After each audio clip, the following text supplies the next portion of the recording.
अस्सलाम वालेकुम dear students and welcome back to my YouTube channel doctor Abdullah academy. आज हम लोग पढ़ेंगे चैप्टर नंबर 3 का ये वाला topic that is the Golgi operators. And ये आप लोगों के लॉन्ग क्वेश्चन के हवाले से इंपॉर्टेंट है एंड पास्ट पेपर्स में काफ़ी दफ़ा ये गोल्जी ऑपरेटर्स ये है तो छोटू सा टॉपिक, लेकिन ये पास्ट पेपर में आ चुका है। सो आप लोगों ने इसको बहुत अच्छे तरीके से समझना है। ये सेल की एक ऑर्गेनेली है, जैसे कि पिछले लेक्चर्स में आपको बता चुकी हूँ कि व्हाट इज़ ऑर्गेनेली, ठीक है।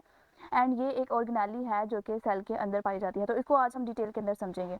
अगर मैं आप लोगों को इसका थोड़ा सा कॉन्सेप्ट बताऊं तो ये है कि अगर जैसे आप ये सोचें कि एक घर में खाना रोज़ बनता है, ठीक है, लेकिन वो जो खाना है वो सीधा किसी को नहीं पेश किया जाता है, ठीक है। पहले उसको साफ़ किया जाता है अच्छी तरीके से, उसको अरेंज किया जाता है, ठीक है। एंड बर्तनों में जो है डिवाइड किया जाता है एंड फिर उसको जो है वो पैक किया जाता है, या पैक करने के बाद या पैक किए बगैर जो है वो उसको सर्व किया जाता है। मिसाल के तौर पर जब मम्मी खाना बनाती हैं तो वो इसे एक प्रॉपर प्लेट में डालकर उसको अच्छे तरीके से सेट करती हैं ताकि वो देखने में भी अच्छा लगे और आसानी से दिया भी जा सके। इसी तरह सेल के अंदर भी एक प्रॉपर सिस्टम मौजूद होता है जो कि प्रोटीन्स को बनाने के बाद इन्हें डायरेक्टली तौर पर यूज़ नहीं होने देता, बल्कि इन्हें प्रोसेस करता है। प्रोसेस करने के बाद इनको पैक करता है एंड पैक करने के बाद वो सेल के जितने भी फंक्शंस हैं उनको भेजता है, ठीक है, ताकि वो प्रोटीन को यूज़ कर सकें, ठीक है। तो इसका फंक्शन यही होता है कि प्रोटीन को पैक करके बाहर सेल में भेजना, ठीक है, साइटोप्लाज्म में भेजना, ताकि वो सेल के जितने भी फंक्शंस के अंदर वो यूज़ होना है तो वो इजीली यूज़ किया जा सके। तो ये था इसका शॉर्ट सा इंट्रोडक्शन। एंड अब हम चलते हैं इसके टॉपिक की तरफ। लाइन बाय लाइन इसके टेक्स्ट को देखेंगे, इसके हर लाइन की एक्सप्लेनेशन को बहुत अच्छी तरीके से हम लोग कवर करेंगे। तो चलिए स्टार्ट करते हैं। यहाँ से कहा जा रहा है in 1898 an Italian physician Camillo Golgi discovered a set of the flattened sacs in the cytoplasm, ठीक है। कहा जा रहा है कि ये 1898 में, ठीक है, कि जो गोल्जी ऑपरेटस कब डिस्कवर हुआ, 1898 में किसने डिस्कवर किया, that is the Camillo Golgi. And इसने अपने ही नाम पर इस ऑर्गेनेली का नाम रखा, that is the Golgi apparatus, ठीक है। इस साइंटिस्ट बायोलॉजिस्ट का नाम क्या था, दैट इज गोल्जी, एंड इसने अपने ही नाम पर गोल्जी ऑपरेटस का नाम रखा। Discovered a set of flattened sacs in the cytoplasm. इसने ये देखा कि साइटोप्लाज्म के अंदर कुछ सैक्स मौजूद होती हैं, जैसे ये है हमारे पास गोल्जी ऑपरेटस है, ये पूरा सेल है एंड ये सेल का ये जो है ये वाटरी फ्लूइड, ये साइटोप्लाज्म है। एंड इसके अलावा ये सेल का जो है साइटोस्केलेटन है, ठीक है, ये माइटोकॉन्ड्रिया मौजूद है, एंडोप्लाज्मिक रेटिकुलम है इस तरह से। एंड ये जो है ये मौजूद है हमारे पास गोल्जी अपरेटस। अब आप लोग ये सोच रहे होंगे कि सेंटर में है, ये तो न्यूक्लियस नजर आ रहा है। न्यूक्लियस को यहाँ पर हाइड कर दिया गया है एंड यहाँ पर जो उन्होंने एक हमें थोड़ा सा ब्राइट करके या थोड़ा सा हाईलाइट करके दिखाया है, that is the Golgi apparatus. तो गोल्जी अपरेटस ये देखिए यहाँ से इस तरह से फ्लैटन जो है वो कुछ थैलियाँ मौजूद होती हैं, ठीक है। जैसे कि आप लोग ये देख सकते हैं कि ये जो है वो थैलियाँ मौजूद होंगे, इस तरह फ्लैटन प्लेयर्स मौजूद होती हैं, ठीक है। और ये फ्लैटन मेम्ब्रेन बोन जो है सैक्स यानी थैलियाँ मौजूद होती हैं, जिन्हें हम जो है वो माइटो जो सॉरी इसका नाम दे रहे होते हैं, that is the Golgi apparatus, ठीक है। तो ये जो है ये सेल बायोलॉजी के अंदर ये बहुत ज़्यादा इंपॉर्टेंट रोल प्ले करता है, ठीक है, क्योंकि पहली बार जब ये मालूम हुआ कि सेल के अंदर एक ऐसा भी सिस्टम मौजूद है जो कि प्रोटीन्स को प्रोसेस करता है, प्रोटीन को बनाता है, ठीक है, उसको पैक करता है। तो इसी डिस्कवरी ने बायोलॉजी के अंदर सेल ऑर्गेनाइजेशन का जो कॉन्सेप्ट है उसको क्लियर किया। फिर उसके बाद है these flattened sacs called the cisternae. अब ये जो फ्लैटेंड सैक्स है ना, ये वाली जो इस तरह से आ रही हैं, ये इस तरह से थोड़ी सी कर्व्ड शेप में इस तरह से सैक्स आ रही हैं, जैसे थैले नुमा चीज़ें होती हैं ना, इनको क्या बोलते हैं, दैट इज़ द सिस्टर्नी। आप लोग ये देख सकते हैं ये देखिए कैमिलो गोल्जी ने 1898 में क्या किया, उसने डिस्कवर किया। एंड उसके बाद यहाँ पर कहा जा रहा है कि ये फ्लैटन सैक्स हैं, इस तरह से मौजूद होती हैं, ठीक है। ये आप देख सकते हैं, ये सैक्स जैसे थैलियाँ हैं या थैले नुमा, जिस तरह से बोरी जिस तरह से होती है ना, सैक का मतलब होता है कि इस तरह से एक थैली नुमा चीज़ें मौजूद होती हैं जो कि एक दूसरे के ऊपर फ्लैटेंड होती हैं, यानी यहाँ से थोड़ी सी फ्लैट होती हैं, इस तरह से उनकी फ्लैटेंड शेप होती है और वो एक दूसरे के ऊपर जो है वो इस तरह से अरेंज हुई होती हैं। एंड उनको क्या कहा जाता है, दैट इज द सिस्टर्नी। तो आप लोग यहाँ से इसको जूम करके देख सकते हैं कि ये सिस्टर्नी का स्ट्रक्चर कुछ इस तरह से है। फिर उसके बाद कहा जा रहा है कि सिस्टर्नी की अब यहाँ से आप लोगों ने डेफिनेशन अच्छे तरीके से कर लेनी है। और stacked over each other and make a structure known as the Golgi apparatus, ठीक है। यानी कि ये जो यहाँ पर दिखाया जा रहा है ना कि ये इसको अगर इंडिविजुअल को देखा जाए ना कि एक सैक जो है ना, अगर एक सैक को इंडिविजुअली देखा जाए ना तो ये क्या बन जाता है, सिस्टर्नी, ठीक है, ये सिस्टर्नी है। लेकिन अगर पूरे सिस्टम को देखा जाए ना, इनके पूरा जो ये अरेंजमेंट है इनको देखा जाए तो वो क्या बन जाती है, that is the Golgi apparatus, ठीक है। इनको अगर हम इंडिविजुअली देखें तो वो सिस्टर्नी है, अगर हम इसको जो है वो एज अ होल देखें तो वो क्या बन जाता है, गोल्जी अपरेटस, ठीक है। तो ये जो है वो गोल्जी अपरेटस इसको कहते हैं। तो ये आप लोगों ने यहाँ से सिस्टर्नी की डेफिनेशन बहुत अच्छे तरीके से कर लेनी है, हाईलाइट कर लेना है इसको। एंड यहाँ से गोल्जी अपरेटस की डेफिनेशन करेंगे एंड उसके बाद यहाँ पर गोल्जी वेसिक्यूल्स की आगे डेफिनेशन आएगी, इसको आप लोगों ने अच्छे तरीके से कवर कर लेना है। फिर है उसके बाद यहाँ पर कि it is found in both plant and animal cell, ठीक है। ये ना सिर्फ प्लांट्स के अंदर मौजूद होती है बल्कि ये प्लांट के अंदर भी पाई जाती है एंड एनिमल के अंदर भी पाई जाती है, ठीक है। मैंने आप लोगों को प्लांट का जो सेल है वो कुछ इस तरह से दिखाया था एंड जो एनिमल का सेल है वो इस तरह से दिखाया था कि तो ये जो गोल्जी अपरेटस है ना, ये दोनों के अंदर मौजूद होता है, क्योंकि जाहिर सी बात है कि प्रोटीन की जो है सिस्टम है या प्रोटीन के जो ऑर्गेनाइजेशन है वो दोनों सेल्स के लिए लाजमी है और ज़रूरी है, इसलिए ये वाला जो स्ट्रक्चर होता है ये दोनों के अंदर मौजूद होता है, that is the Golgi apparatus found in the plant cell and found also in the animal cells, दोनों के अंदर ये पाया जाता है। फिर है उसके बाद यहाँ पर it modifies protein coming from the rough endoplasmic, अब ये जो ई आर है ना, ई आर से क्या मुराद है, E R stand for the endoplasmic reticulum, ठीक है। जो हमने पिछला टॉपिक यहाँ पे पढ़ा था ना एंडोप्लाज्मिक रेटिकुलम, इसकी जो शॉर्ट फॉर्म है वो क्या है, ई आर। तो यहाँ पर कहा जा रहा है कि it modifies the protein coming from the rough endoplasmic reticulum and packs them into the small membrane bounding sacs called the Golgi vesicles. अब यहाँ पर इसका जो है वो फंक्शन यहाँ पर बताया जा रहा है कि इसका जो फंक्शन है वो क्या है। फंक्शन ये है कि रफ एंडोप्लाज्मिक रेटिकुलम से आने वाली जो प्रोटीन होती है ना वो थोड़ी रॉ फॉर्म में मौजूद होती है, थोड़ा उसको मॉडिफाई करने की जरूरत होती है, वो इतनी अच्छी फॉर्म में नहीं होती। एंड ये क्या करता है कि एंडोप्लाज्मिक रेटिकुलम से आने वाली जो प्रोटीन होती है ना, एंडोप्लाज्मिक रेटिकुलम का काम ये होता है प्रोटीन को तैयार करना, लेकिन वो जो प्रोटीन जो आ रही होती है एंडोप्लाज्मिक रेटिकुलम से वो ज़्यादा परफेक्ट फॉर्म में नहीं होती एंड उस प्रोटीन को भेज दिया जाता है गोल्जी अपरेटस की तरफ एंड ये उसको क्या करता है, मॉडिफाई करता है, उसको अच्छी शक्ल में लाता है एंड उसको पैक कर देता है छोटी छोटी थैलियों के अंदर, जो कि क्या होती है, मेम्ब्रेन बॉन्डेड सैक्स होती हैं, यानी उनको जो है वो प्रॉपर्ली पैक कर देता है। जैसे यहाँ पर ये आप लोगों को नजर आ रहा होगा, ये देखिए ये मेम्ब्रेन बॉन्डेड सैक्स कुछ इस तरह से बन जाती हैं, जैसे बर्तनों के अंदर खाना डाल दिया जाता है, सेम इसी तरह से ये जो कुछ इस तरह से जो है ये वेसिकल्स के अंदर मेम्ब्रेन बॉन्डेड जो है वो सैक्स बना देते हैं, जिसके अंदर प्रोटीन जो है वो मौजूद होती है, उसको क्या कहा जाता है, that is the Golgi vesicle, उसको जो है वो बोला जाता है। ये आप लोग देख सकते हैं कि ये रफ एंडोप्लाज्मिक रेटिकुलम है, जैसे कि सेल का जो स्ट्रक्चर होता है वो कुछ इस तरह से होता है, ठीक है। रफ एंडी अब ये जो है यहाँ पर ये मौजूद है एंडोप्लाज्मिक रेटिकुलम, ठीक है।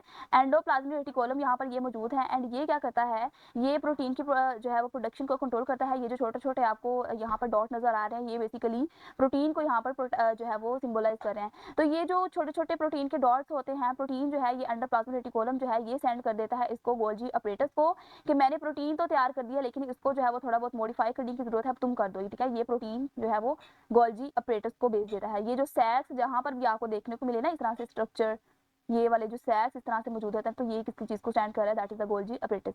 तो ये इनको भेज देता है एंड ये जो है ये प्रोटीन को क्या करते हैं, मॉडिफाई करते हैं एंड उसको कुछ छोटे छोटे सैक्स के अंदर जो है वो डिवाइड कर देते हैं, सैक्स के अंदर जो है वो चेंज कर देते हैं। जैसे यहाँ पर आप लोग देख सकते हैं ये चीज़ के ये एंडोप्लाज्मिक रेटिकुलम से आने वाली जितनी भी ये छोटे छोटे डॉट्स वाली प्रोटीन है ना, ये किसको भेज देता है, ये भेज देता है जो है ये गोल्जी अपरेटस को इस तरह से सेंड कर देता है एंड गोल्जी अपरेटस जो है वो क्या करता है, रिसीव प्रोटीन को रिसीव कर लेता है एंड उसको जो है वो मॉडिफाई कर देता है, रफ फॉर्म से उसको जो है वो मॉडिफाई कर देता है एंड उसको जो है वो छोटी छोटी थैलियों के अंदर जो है वो पैक कर देता है,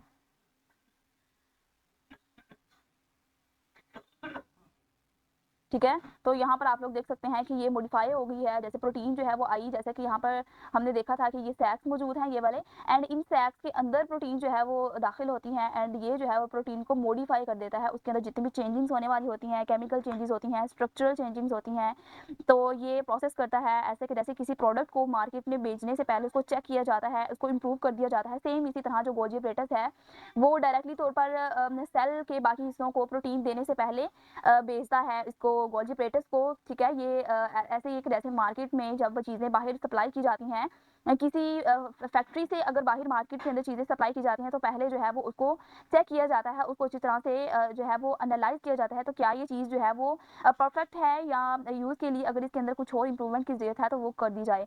तो इसी तरह सेल को प्रोटीन भेजने से पहले गोल्जी अपरेटस को चेक करवाया जाता है एंड उसके अंदर जो फॉल्ट्स निकलते हैं, जो इंप्रूवमेंट्स होने वाली रहती हैं, वो कौन कर देता है, गोल्जी अपरेटर। ये क्या करता है, मॉडिफाई कर देता है प्रोटीन को, मेक्स देम रेडी, और उसको रेडी कर देता है ताकि ये सेल इस प्रोटीन को डायरेक्टली तौर पर एंड विदाउट एनी रिस्क इसको जो है वो यूज कर सकें अपने इंपॉर्टेंट फंक्शंस के अंदर। तो ये आप देख सकते हैं ये येलो डॉट्स जो है ये इंप्रूवमेंट को जाहिर कर रहे हैं, ये प्रोटीन जो है ये इंप्रूव हो चुकी है।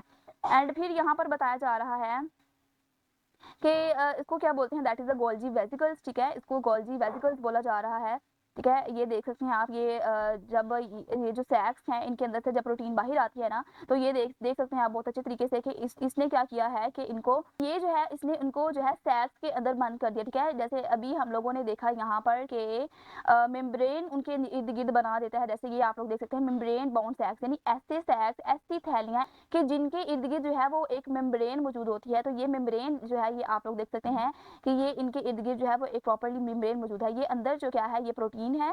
ठीक है, यहाँ पर भी प्रोटीन मौजूद है एंड इसके गिर्द भी क्या है, एक मेम्ब्रेन है। सारे जो प्रोटीन है ना उनको एक पैक करके भेज दिया जाता है एंड उसको क्या बोलते हैं, पैकेजेस प्रोटीन फॉर्म्स वेसिकल। ठीक है, उनके वेसिकल्स बना दिए जाते हैं एंड उनको अच्छी तरह से पैक कर दिया जाता है, उसको क्या बोलते हैं, गोल्जी वेसिकल्स। फिर कहा जा रहा है these sacs are kept in cell और are transported to exterior in the form of the secretion.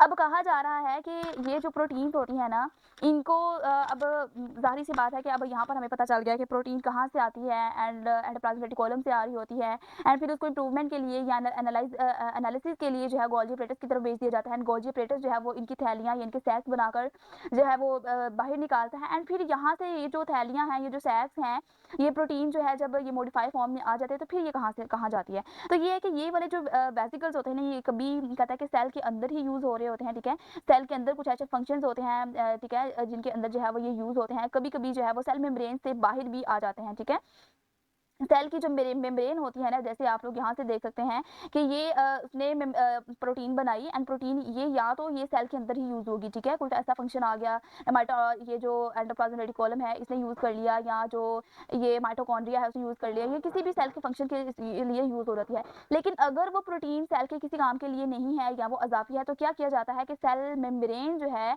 वो उसके थ्रू इस प्रोटीन को बाहर निकाल दिया जाता है ताकि वो बॉडी के किसी और फंक्शन के लिए जो है वो यूज़ हो सके। ठीक है, तो अगर सेल्स को एंजाइम्स, हार्मोन्स या अदर सब्सटेंसेस बाहर सेंड करने हों, ठीक है, कुछ ऐसी चीज़ें होती हैं जो कि सेल के बाहर भी जिनकी ज़रूरत होती है, तो फिर क्या करता है गोल्जी अपरेटस जो है वो इन थैलियों को, इन सैक्स को जिसके अंदर उसने प्रोटीन को पैक किया है, वो इनको जो है थ्रू द सेल मेम्ब्रेन इनको बाहर निकाल देता है। ठीक है, एंड इस प्रोसेस को क्या बोलते हैं, दैट इज द सिक्रेशन, जो कि सेल की कम्युनिकेशन एंड बॉडी फंक्शंस के लिए बहुत ज़्यादा ज़रूरी होता है। ठीक है, इन सिक्रेशन को यानी सिक्रेट होता है कि किसी चीज़ का जो है वो बाहर फ्लो होना। ठीक है, ओवरफ्लो होना यानी किसी चीज़ का बाहर की तरफ फ्लो करना। तो अब प्रोटीन अगर सेल के अंदर ही यूज़ होगी तो वो उसको उसके अपने फंक्शन के लिए है, लेकिन अगर वो इजाफी है या अगर किसी जैसे मैंने अभी आपको बताया कि अगर किसी की जो है वो हार्मोन्स की, एंजाइम्स वगैरह की सेल के बाहर ज़रूरत हो, तो फिर क्या किया जाता है कि सेल मेम्ब्रेन के थ्रू उन चीज़ों को जो है वो बाहर सिक्रेट कर दिया जाता है एंड इसको क्या कहा जाता है, दैट इज़ द सिक्रेशन। और ये सेल के जितने भी बॉडी फंक्शंस वगैरह हैं उनके लिए जो है ये बहुत ज़्यादा ज़रूरी होता है। फिर उसके बाद यहाँ पर कहा जा रहा है transfer to the external in form the secretion. ठीक है, सिक्रेशन की फॉर्म में जो है इनको रिलीज़ कर दिया जाता है। देख सकते हैं यहाँ पर कि ये जो है वो आप लोग अच्छे तरीके से यहाँ पर देख सकते हैं कि ये हमारे पास क्या है, that is the Golgi apparatus and Golgi apparatus ने ये जो है प्रोटीन बनाई एंड या तो ये प्रोटीन जो है ये यूज़ हो जाएगी सेल के अंदर ही। ठीक है, जैसे ये यहाँ पर मौजूद है जो है एंडोप्लाज्मिक रेटिकुलम, ER जिसको हम शॉर्ट फॉर्म में बोलते हैं, या तो ये उसके अंदर यूज़ हो जाएगी।